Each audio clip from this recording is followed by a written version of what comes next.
All right. We're going to wait for some people to come in, but welcome to those who are about to join us. Really excited about the conversation we're going to have tonight. This is our monthly speaker series. For those who are new to our series, I see y'all coming on here. Come on in here. Sorry, we are late. We usually start on time, but we had some technical difficulties.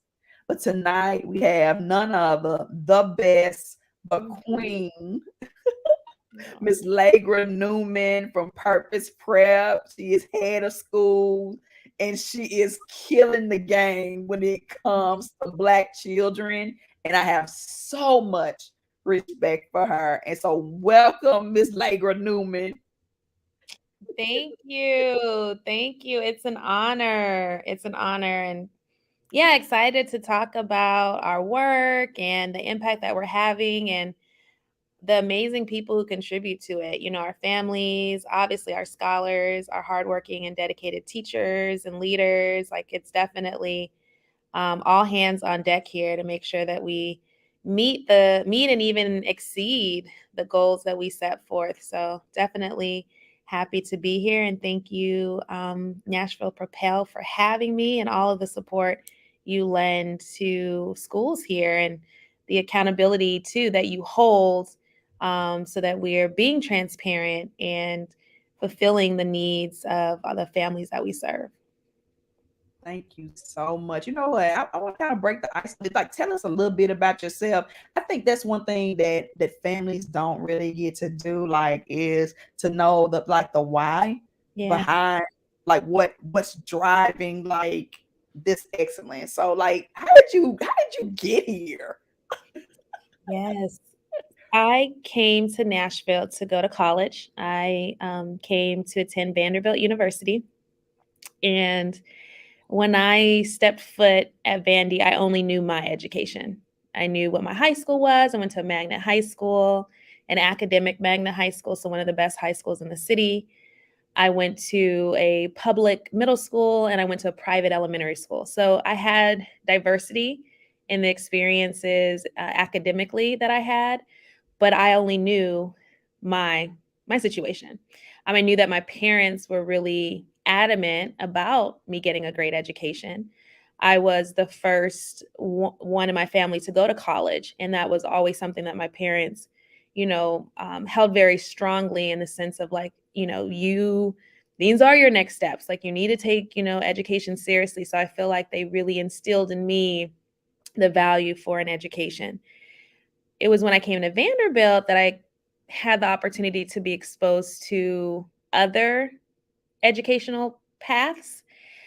So specifically, I was in a work study program and had the opportunity to tutor in some of the local elementary and middle schools in the North Nashville community.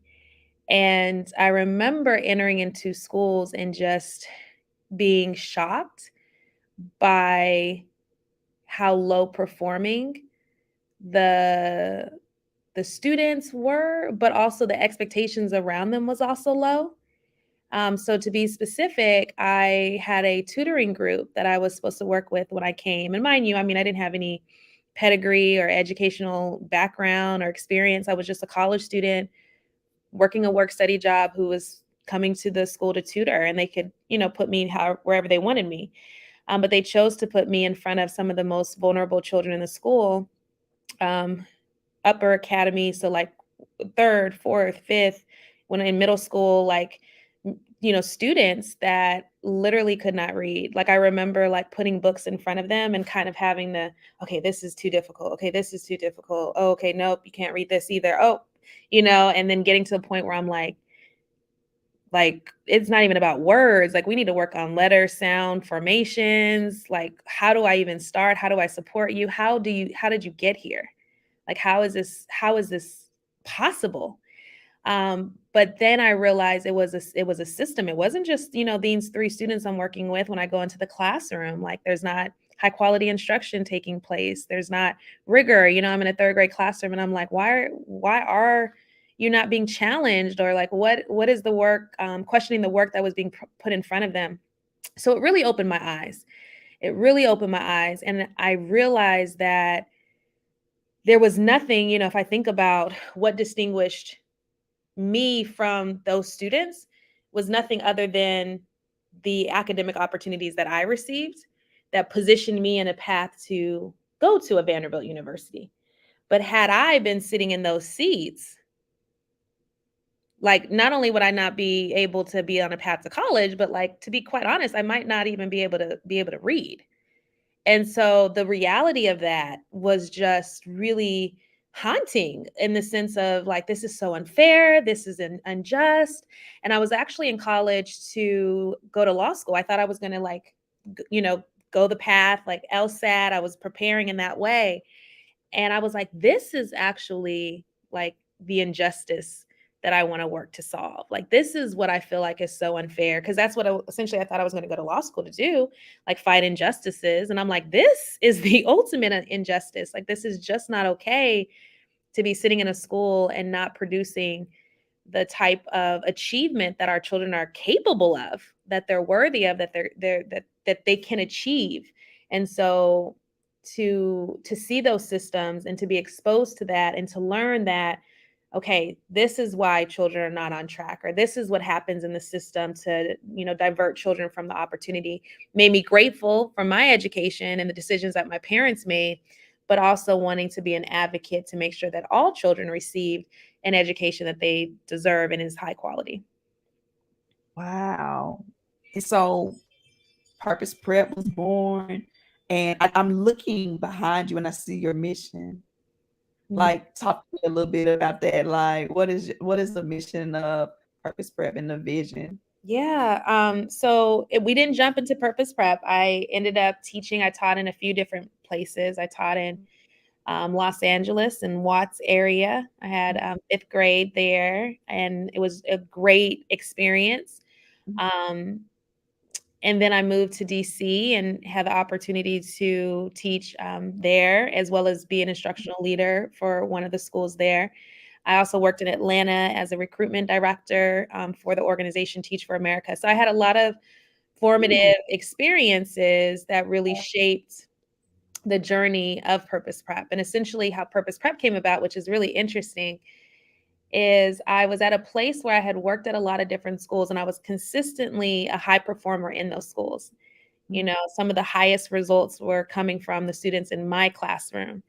Um, but recognized that it was only really having, like, a small dent, because it was just in a system of failure. And so an example of that is, I taught fifth grade in LA. I had some of the top achievement, but, like, the middle school that they were going to was one of the lowest performing schools in the entire, city of LA. mhm. And so it was just kind of like, well, wait, I'm doing all this work to catch my students to get to grade level and to have the type of achievement. And we're closing those gaps, but they go to this next level, or they go to this next grade level. And so I was just coming to a point where I realized that if I stayed in a system of failure, I would never have the impact that I believed that our children deserved. It would just be kind of a band-aid, Yeah. because they'd be in a larger system of failure. And so I wanted to work in a school that was high performing. That was my, like, bottom line. After about 6 to 7 years in being in education, I said, okay, I want to work in a school that's high performing, so that when I send my children to the next level, there's a level of high expectations. There's a level of understanding of, rigor and high quality. Like, I want to be in that environment, and I just wasn't. And so I reached out to this organization that had had some of the highest performing schools. They were known for some of the most successful schools across the country. And I was in DC at the time. And I went to my interview. They were based out of Boston, but they had schools in different states. And so I went for my interview. And I remember just telling them, how passionate I was, how I'd been working in education. And I was at a place where I just needed to do more. And I needed to be in a system that was excellent. Yeah. And I was telling them about my vision. And they were literally like, if you want the type of school that you're so passionate about, then we will support you to create it. Wow. And I was like, create it, like, I'm just trying to work in the school. Like, I'm not trying to necessarily, what do you mean create it? Like that was not what I thought I was interviewing for. But, just in deep prayer and really just thinking through, their training that they would provide me and the exposure that I would get to really be able to create, the vision that I had. Obviously, it wasn't nearly as fleshed out, but it was basically this understanding that everybody in the building would have incredibly high expectations for the children that we serve, a deep love for the community, deep respect and honor for what our children were capable of. We're willing to work hard. We're willing to be dedicated and put in everything that needed to be put in to ensure that our children were successful. So those were the core tenets of what I believed in and believed was possible. And I, prayed about it. Mhm. And when I knew that this was something that I needed was a calling of mine, was when they reached out and said, one of the cities that you'd have the opportunity to create the school is Nashville, Tennessee. Mhm. And I thought back to my tutoring experience and Mhm. I said, you know what? I want to go into North Nashville Mhm. and I want to create what I know is possible. Oh, you about to make me cry. And I'm it sorry. hasn't been created before, right? It's Mhm. consistently the lowest performing cluster of schools, the Pearl Cone cluster. There's been no high performing elementary school. And I was like, I'm going to go into North Nashville and I'm going to show them what can be done. What is possible when we set high expectations for the children we serve, when we put them in an environment of excellence. And 10 years later, here we are, one of the top schools, not just in the Pearl Cone cluster, but in the entire state. You're making me cry. Like I'm over here in my glasses. I fogged up. Um, I just think about all of the children that didn't have you and don't have you, and it grieves me. I'm sorry, but I grieve about this. I just don't believe that opposite of what you're doing was God's plan for our kids, and I believe His plan is to prosper us.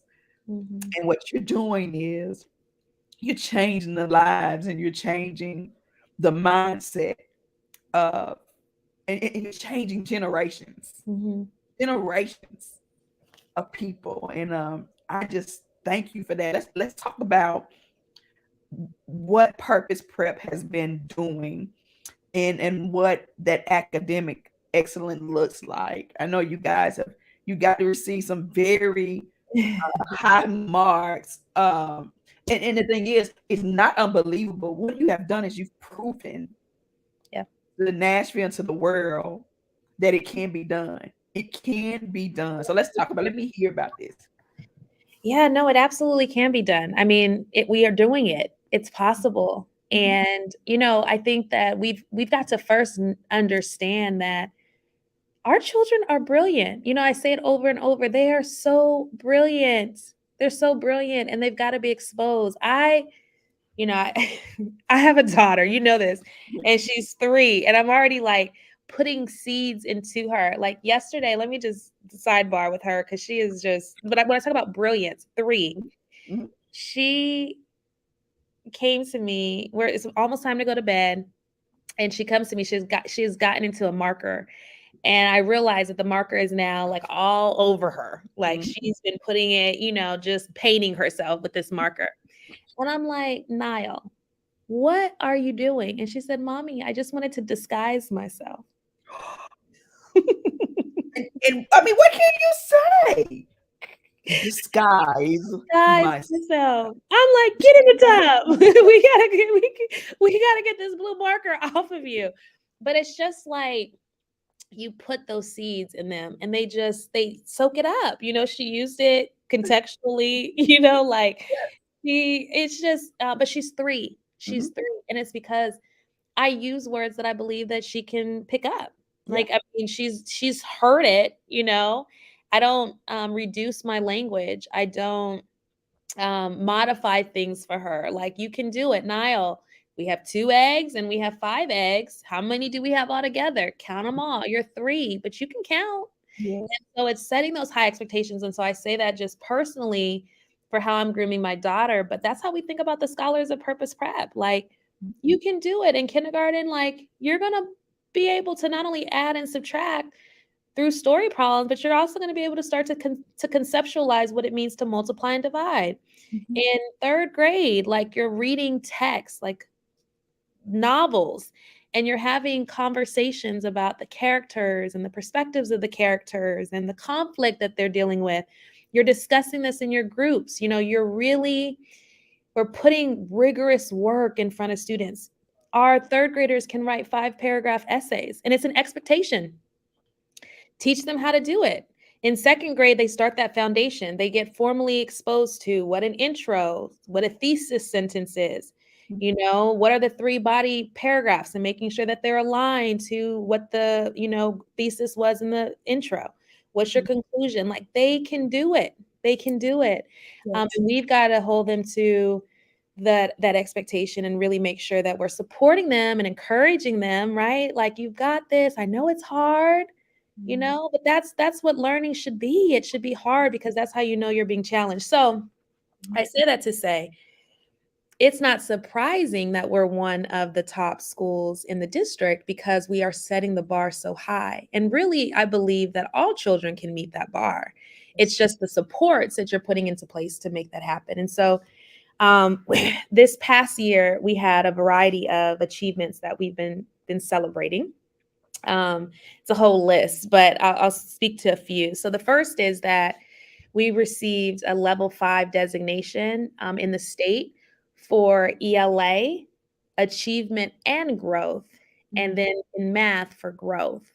And, I know that the district has been really heralding this growth, and it's exciting to see so many schools that have had this tremendous growth.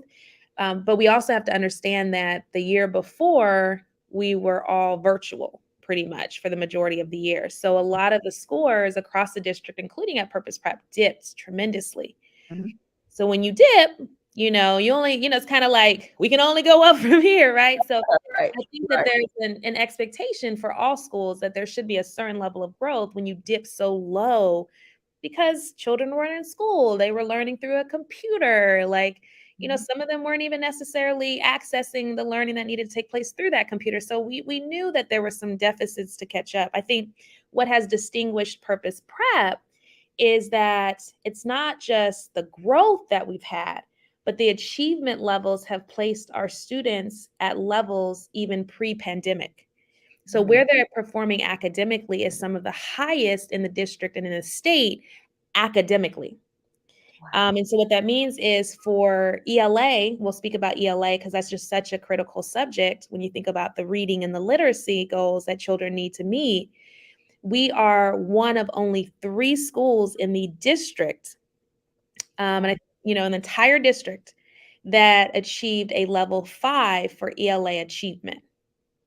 Wow. And then when you think about those 3 schools, Purpose Prep is one of those 3 schools, but the only of those schools that look like Black and Brown children and children with significant levels of economically disadvantaged students. And we're so proud of that, because our children they're just as, if not more, capable, right, of that type of achievement.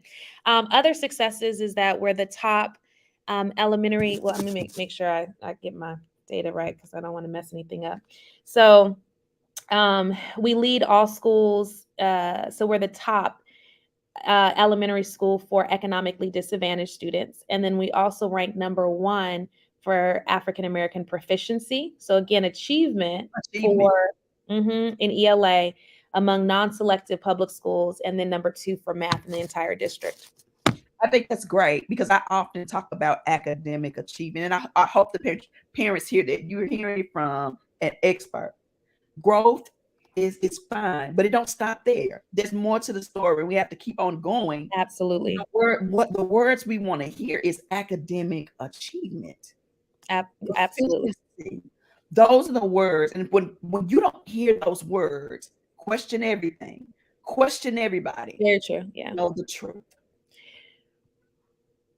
Yeah. We had a meeting with our families about that because we said, there's going to be a lot of schools touting growth, and that's great. Like, don't get me wrong. Like, that is something to be excited about. But when you put a period at the end of the conversation, that is problematic. You really need to move that into a comma and keep talking about what that means. And to give you an example, the schools dipped. Like, when you look at that data from 2020, 21, you're talking about schools that had percentages of 4% of children that were proficient, 3%. So to jump 10 percentage points, wow, that's significant. 20 percentage points even. But we're talking about now still 23%. I mean, that's not, where we need to be when we think about achievement. So I think it's fair to say, hey, like, let's celebrate this growth. Our children are growing, but let's also recognize that we're not where we need to be to ensure that children are receiving an excellent education within our school. If only a quarter or less than a quarter of children are academically successful, that's still a problem.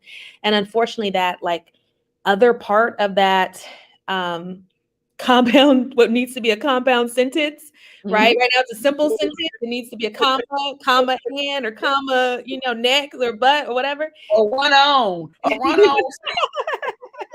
Right. That's the other part that I think, just to be transparent with families and to make sure that they understand that, like, hey, like, I'm not going to mislead you by only focusing on the growth and not tell you that this is still, problematic in terms of the success that we need to achieve. And so that's why Purpose Prep just believes in transparency. We put all our data on our website. We're like, look at it, look at the graph. We want you to know so that you're aware of the success that our children are having. And I think that, when you force yourself to be transparent, there's accountability in that, right? Like, we're going to tell you what our results are, but we're going to work our behinds off to make sure that our results are something that we're super proud to share, so that helps. I don't want to be in the shame section. Right. We're going to share it with you, but we're going to do the work, and we're going to put in the work to make sure that they're what we would be proud of. And ultimately, that's what it comes down to. We're proud to work here. We're proud of the success our students have. And I can't tell you how many of the staff members here whose own children go to this school. I mean, my daughter will, like, I'm getting her ready, because you done said something. When folk won't look, when I worked in the hospital, this is what I would tell people. If I can't bring my family here, I don't need to work here and do this. Yeah. You it's just true. said something. You think differently when you're willing to put your own, right? And I think if all of us thought like that, even before, even if you don't have children. I mean, I had Purpose Prep before I had my daughter. Purpose Prep is 10, now it's 3. I was thinking about, them as my children, to be honest. Like, what would I want for my own?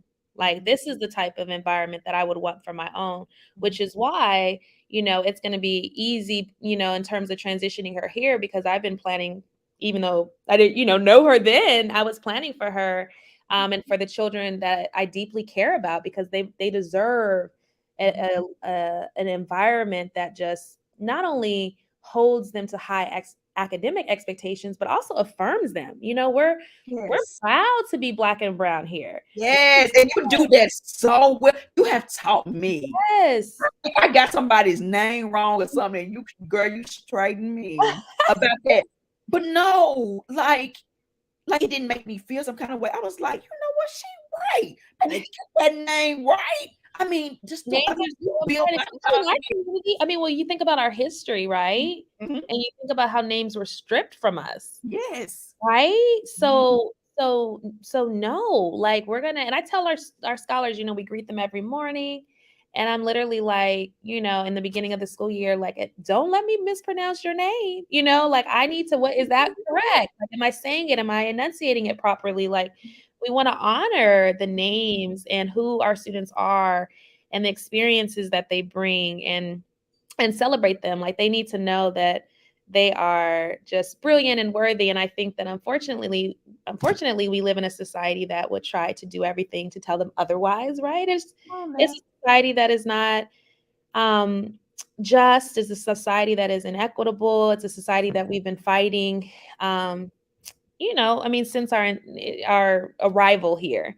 And we're not where we need to be as a nation. And so I want them to step into this environment and develop the type of confidence that allows them to go into the world.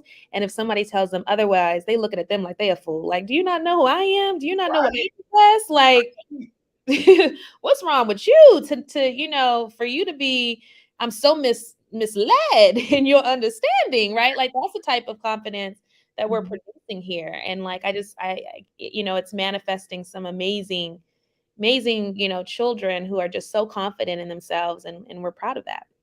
And you know what? I believe in that same thing. And our parents, as they go through our fellowship, our parent advocacy fellowship, we have a week where we talk about knowing your why, and our parents formally introduce themselves and they say their names with confidence. You are somebody. Tell people who you are, where you come from.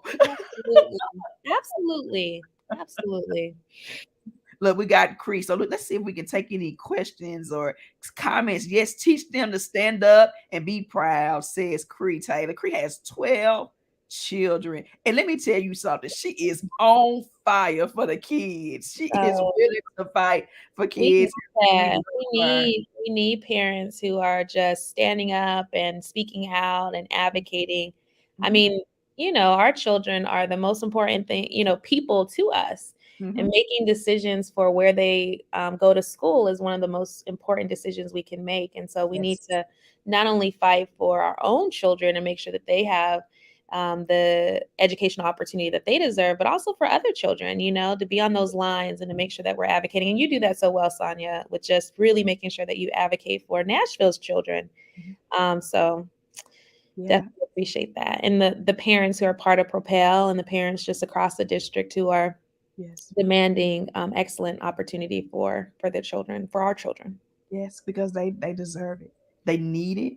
They deserve it. And we're gonna fight for the kids. We're gonna get up every day, and we appreciate the way that you fight for children. You do your thing, and we're gonna do our thing out here. Let's see if we got any more comments here. I think somebody had a question. Somebody said, Laquita says, "Hey, Miss Fitzgerald," she said, "Our children are our future." You got that right. You got that right. Somebody had a question on here that I thought was very interesting. I think it was Cree's question. She asked, "What do you do?" question.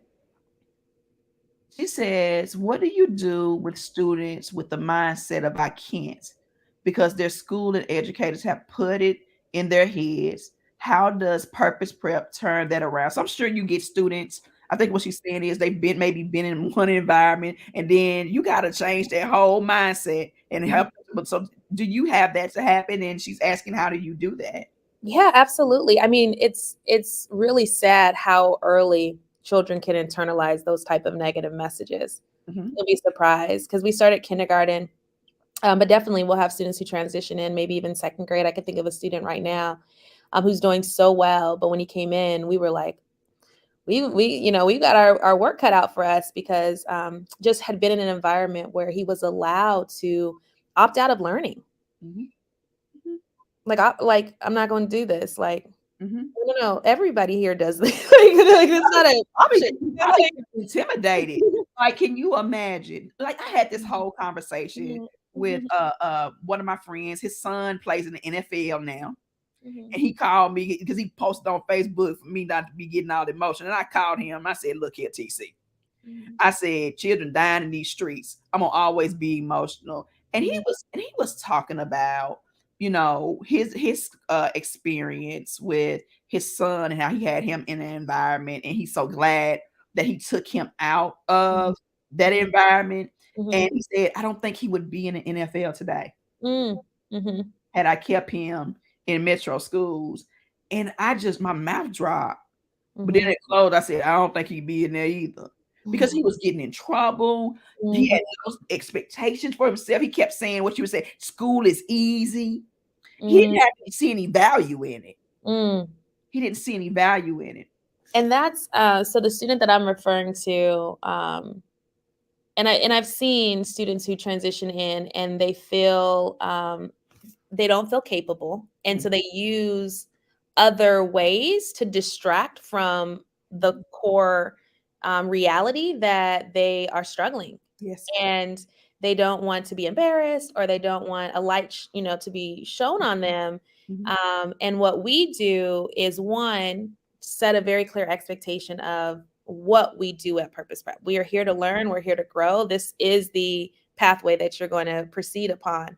But then also make sure that we're providing those supports to students. We jump into interventions to make sure that we remediate, to make sure that we provide additional supports. And so that could look like, this student getting even more intensive instruction to be able to close those gaps, but to hold that student accountable for being in that classroom and to being pushing through, and creating a culture where other students also understand that we're supportive of each other. Yes. We learn at different rates. We learn at, so it would never be acceptable at Purpose Prep to laugh at a student or to make a snide comment. Like, we talk about what does it mean to be respectful of everyone in our environment, and understanding that, even the most struggling student in the classroom, when they're respectful of the learning environment, then everybody's continuing to learn and grow. And we can share the learning with each other. They may not be where they need to be in this topic, but we might be on this lesson and they might have some understanding that could be so valuable to the group.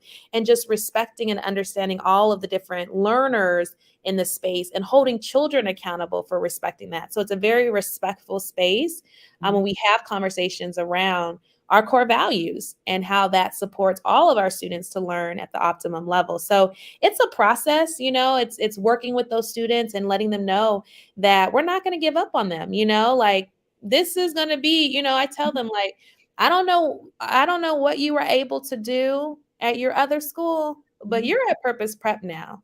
Yes. And this is what you're going to do, and this is how the student you're going to be. And I tell them, look around.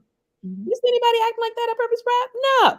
That also, there might be somebody in like, you see any, this is what we look like over here. We are a top school. You are part of our school. So yes. also, like, sewing into them the elitism around learning and growing, and you are too, like, you are chosen to be at Purpose Prep, and it's really this, like, esteem that they start to, and when I tell you, this student has, like, transformed 180. I mean, you would never know. I mean, and is working hard, is still working to catch up fully, but is working so hard and really, pushing himself and feeling, embodying that excellence. And once you get that inside of them, they're unstoppable. They are. They most definitely are. And let's see, Laquita says it is important to challenge our children. I want to talk about that a little bit. You just hit on it, but let's talk about it a little bit more, because what we want to make sure is parents are making informed decisions about their children, and if they know that their children deserve better. And I'm going to tell you just a little bit, and Lagra knows my story, but even with my son, like, when I transitioned him into a high performing school, it was very difficult. He was making 18s and 30s, like, on his work. It's because he had never received that type of rigor. He had never, I mean, the expectation had been set low for him. And I didn't even know it. Like, I didn't even know that was the case until I saw better. And let me tell you something, parents. It's a difficult transition for the whole family. We all had to change our mindsets. We all had to gain some confidence. And once we did that, he began to grow and grow and grow. And I'll tell you this, today he texted me. He said, "Are you on your way?" I said, "I'm on my way." I said, "I thought you were at baseball practice." He said, "No, I did not go to practice. I went and got help on my essay." And yeah. So I said, all you gonna do is win, win, win, no matter what. I know y'all know that song. I know y'all know that song. The mindset, when you put them in an environment where the mindset, the expectations are high, I guarantee you, your children will adjust. So don't be afraid of that, parents. Don't be afraid to pull them out of a low performing situation. You got to get over it. It's going to be too hard for them. Did you hear what I said? He made 18s he made 30s. But he put in the work because he wanted to do better. He always wanted to do well. And he saw his potential. And there were days where his confidence was low. And I had to step in and say, oh no, you can do this. We got this. Yeah. You overcame that obstacle. I know you're going to overcome this. And right now he's in the 10th grade. And let's look at the conversation. I skipped baseball practice because I needed to work on my essay. Yeah. And that's him taking ownership of his learning. And that's the ultimate level, right? You know, you sow those seeds, and then to see them, you know, sow those seeds within themselves is like really powerful, and you start to see it bloom. So yeah, I shed a thug tear. I shed a whole thug tear. yeah. But I think that's so important to share, because we get that too sometimes. Like I've had a few parents who, you know, like they've come to me and they're like, well, I think I'm going to enroll, you know, my daughter, but not my son. You know, he might be, and I'm like, no, enroll your son too, you know, and it's like, well, I don't know at Purpose Prep. And I'm like, you know, the students here are not a certain like profile. Right. Well, they're coming from all different, you know, walks of life, the majority of them from North Nashville. So I want to dispel the myth that they have to be they already have to have structure, or they already have to have no, what we find is that when they step into this environment and the supports that are here, we support all students to be successful here. You know, the moves that we do might look different to support the different students differently, but they can all do really well here. And so I would hate for there to be, you know, parents who are wanting the type of opportunity for their child that Purpose Prep would offer, but then also feeling like, oh, well, no, my child wouldn't. No, they can all rise to this level of expectation when they're held accountable and supported the way that they are here. So, and we take them all. There's no admissions criteria. There's no fees. You know, we want to serve them, and we want to serve them well.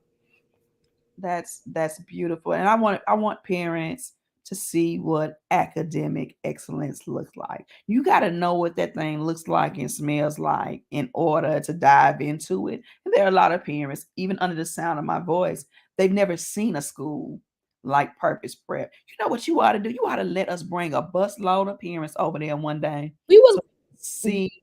We would love that. We would love that. Oh my gosh, yes. And then, I mean, you can also, yes, we would love that. Please do that. But also, we've done a few Facebook Lives on our page just to kind of get a glimpse. And we did one. It was so cool. We did it on the first day of school. And that was phenomenal, because parents were like, I see why y'all are so high performing. If this is what learning looks like on the first day of school, and you're doing this like all year long, so there's definitely, you know, that in place to be able to support students. And the other thing I'll say too is, you know, we've been asked like, well, what do you think are the major things that have contributed to your success? And so I want to speak to like a few of those things. Okay. The first thing that I'll say is, especially when I think about this past year, when we came back to in-person learning after the pandemic, and we were still navigating the pandemic. We were socially distancing, we were quarantining. So we were still navigating the pandemic, and we still are. But that was the first time that we had returned to the building. And I think that it could have been easy for schools at that time. And it could have been easy for schools at that time to lower the expectations or lower the type of quality instruction that they were providing, because students were coming back with so many gaps. And we fought against those inclinations, right? Like we were like, no, yes, you're coming back, and like our cohorts were lower than in any previous year. But we were like, the only way to get you to where you need to be from an achievement level is to keep that bar high, but then to accelerate the supports that we put into place. So from K to 4, and now we're K-5, but from K to 4, teachers were expected and held accountable for implementing grade level content. Yes, they may be a little bit lower going in because of the pandemic. Yeah. But if you're a third grade teacher, you are teaching that third grade curriculum. Yes. Then what we did was we put more intensive interventions in place. So during independent work times, during enrichment times, after school tutoring, we put in supports to close those gaps. So the bar stayed high, but then we supported students to rise to that bar along the way. And I Yes. think that that was such a critical support. And even for our special education department, that was really important too, making sure that our special education students had the supports, that we were looking at their IEPs and still setting really rigorous goals to be able to support them to be successful. So regardless of, if they were low and they had an IEP and we were catching them up, or if they were low and they didn't have an IEP, they were still part of interventions to make sure that they were supported to be caught up. So I think that was like primary thing. Mm-hmm. Second thing is, and when you take the bus and you come here, you'll see that our teachers are amazing, like amazing. And they're trained along a common, professional development sequence. Mm-hmm. They continue to push themselves in terms of professional development, as well as co-observations. They're constantly growing and learning. There's veteran teachers and instructional leads at every grade level, so they're able to go into their instructional leads classroom and study and learn and build those best practices to share that curriculum. Curriculum is shared across grade levels, and so you're not going to go into a kindergarten classroom and they're, talking about let me give you another example. You're not going to go into, say, a third grade classroom and this used to happen when I taught, where, Don't get me started with the yellow and the blue team. I talked about that. well, I feel like people used to be able to pick their content. So you go into one classroom and they're learning about poetry, and you're in another classroom and they're doing biographies, and you're like, wait, what? Like, and they're like, well, I really like poetry and I'm gonna teach my kid these great poems. And the other one's like, well, I want them to learn about, like, that's so arbitrary, and it's based on teacher preference, and that we can't allow that. We can't allow a teacher's likes. There are teachers, well, I was never good at math, so I'm just not going to teach it. Like, that is not. I ain't never been good at math, so I really don't need to be teaching. Like straight up, there are teachers who are like, we just gonna let me give some work. No, you cannot do that. So my point is, curriculum is common across the grade levels. So a teacher who maybe she is trying to work through the math concept, she's able to work with her team to get that clarity to make sure that students still get that lesson. And that way they're traveling along a common pathway, and there's not individual teacher discretion to change the course of learning. Yes. They're all moving the same pathway, the consistency that supports, and it's aligned. So if you're learning these foundational skills in kindergarten, we know that they're going to build upon the foundation you need for first grade and so on up through fifth grade. So it's those type of structures that are just part of what we do.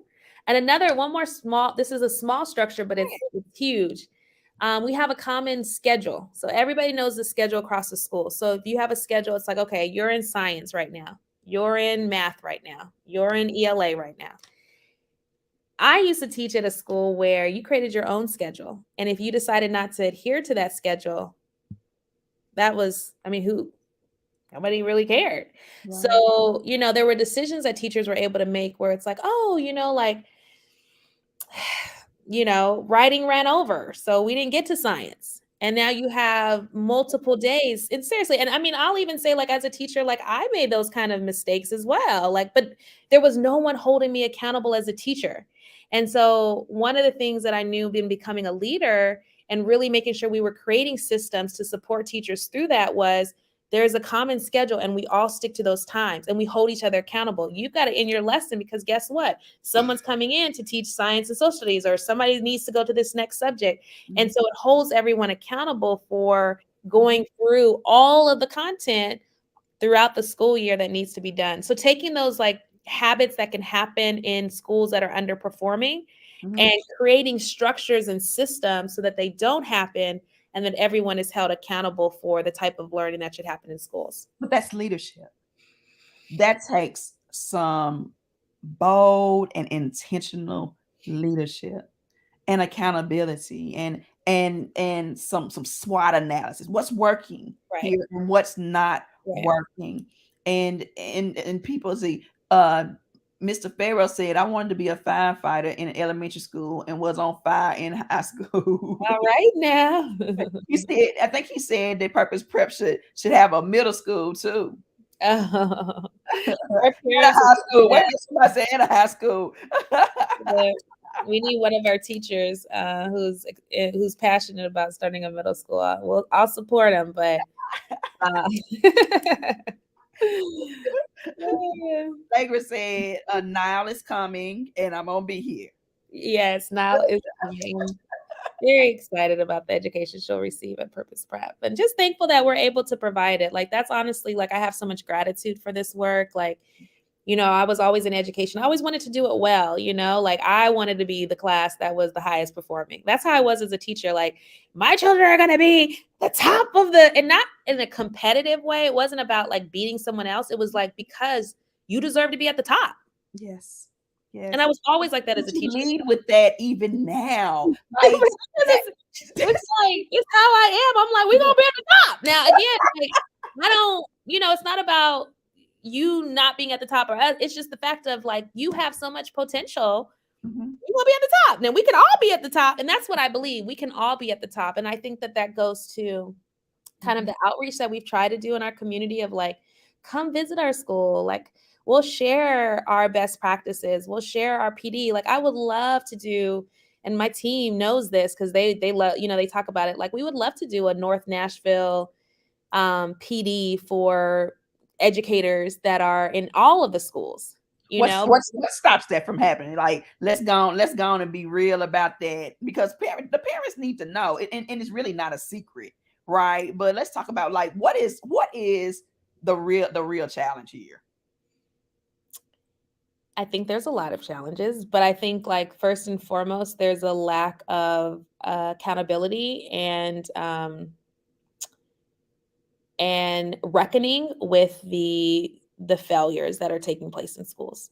And it goes back to the conversation I said about like, there's not enough conversations that say we're not where we need to be, and therefore we're going to do this, this, and this. It's kind of like, well, like, let's celebrate like growth, but you ain't going to tell people that you at 18%. Well, like, ain't nobody saying nothing but Nashville PROPEL. And it would be absolutely okay to say, you know what, I'm at 18%. We've had this growth, and like, here's what we're going to do this year. We're going to get our teacher development. We're going to, update our curriculum. We're going to make sure that we're putting rigorous work in front of students. I think there's a lot of excuses that are made. I hear funding a lot. Well, if we had more money, you ain't even doing anything with the money you do have. Oh, you're not doing anything with the money you do have. I mean, that's just, like, you're not. Schools receive so much COVID funding. Yes. We have so much money. Like, what are you doing with it? Let's hear that part, because if we're always going to have an excuse of what we don't have, it takes away the accountability for what we can do. Oh, well, we could be more successful if we had, and stuff you can't even control. If we had this, okay, but y'all don't. So then, like, what's your plan with what you do have? Like, what did you do with the money you do have? Did you change your books? Did you provide professional development? Did you come and visit a high performing school? Like, that's what we did. We visited high performing schools. Like, we lived down the street. Come and visit, see the practices. Okay, this is the curriculum. Okay, this is how you implement. Okay, this is how you look at data. All right, these are the changes you make instructionally. Well, can y'all come over to our school? We would love to have that type of collaboration. But if you stay kind of siloed in your failure, yes, and then make excuses for why that's the case on everything that is outside of your purview, well, then, there's no change. And quite honestly, I don't think that there's really going to be the type of change that we need until people start demanding it. Come on now. Yeah. Come on now. Our community is pretty complacent, to be honest. I mean, how can you as a school been able to fail for decades and continue to operate? Decades. So parents, yeah, we got some work to do in these communities. And I want to shout out a few parents, Lagra, if you don't mind, because last week we had a press conference about the low performing schools. We had parents that showed up, they spoke out, and they touched the heart of many parents across the city. Today, we were on News Channel 5 Plus talking about the low performance. So we are making sure that we're amplifying the voices of parents and speaking out and demanding. And then this afternoon, Fox 17 at 9 o'clock, y'all watch tonight. Miss Kimberly gonna be on it. Kimberly Moore, one of our powerful parents, is gonna be on there. She's gonna be talking about low performance schools. But I want to impress upon parents this: we never tell you where to send your children. Mm-hmm. But when the house is on fire, do you stay in the house? You got to decide whether or not you're going to get out, how you're going to get out, when you're going to get out, and what an exit looks like. Because as you can see, and as you just heard, what academic excellence is. Now you know. Mm-hmm. Now you know what that is and what that looks like. Mm-hmm. And so make sure that you don't wait too long to take the actions that you need to take. And let's make sure that we are making parents all across this city aware of what academic excellence looks like. Mm-hmm. And we're gonna flood purpose preps gates with families. We wish we can get every child in this city in your school. Any last words before we serve and make sure every seat is full? I'll say, I want to say that I think that there, when I think about the districts, the decades of failure that has taken place in our schools, I think that there could be an understanding of parents that there was nothing better or that there was nothing possible. Right. Maybe they had that vision, but no one was realizing that for them. Yeah. And so they were kind of stuck in like the options that they did have. Mm-hmm. But that's no longer acceptable when you have a purpose prep that is proving what children are truly capable of. And when I tell you, like, our children are the top in the state, Black kids. In the state, Black kids, right. North Nashville, 37208. Yes. Yes. She's over there disrupting and dismantling that thing over there in Nashville. And we are so appreciative of the work that you are doing, Miss Lagra Newman. I want to say thank you from the bottom of my heart for coming. She said, what channel? We was on channel 5, 50 plus, 5 plus. I don't know. Fox 17 tonight at 9. We appreciate the work that you are doing without this. These children belong to us. These are our babies, and we appreciate the work that you're doing with our babies. It's an honor. Much. It's an honor. Thank you. Thank you. Thank you for having me. Thank you for allowing me to share Purpose Prep. And I'm gonna hold you accountable. I'm gonna hold you on that bus because I want them to come and I want them to see it and see what it looks like. Because again, the more that we can expose people to what's possible, the more they'll start to hold others accountable for realizing that for them as well. So I'm looking forward. Y'all gonna get on the bus. Don't be saying that song. I missed the bus trip. So I want to see who's gonna commit to it. So we get a bus, some snacks on there, and we gonna fire up that bus and load that bus with parents from all over the city and go show them what academic excellence. Are y'all with me? Somebody said, yeah. Who's got my back? Yes. Victoria said, oh, yeah, I'm on it. Uh-oh, Lagra. Uh-oh. I'll follow you. Okay, don't follow me though. Yes, absolutely. We love it.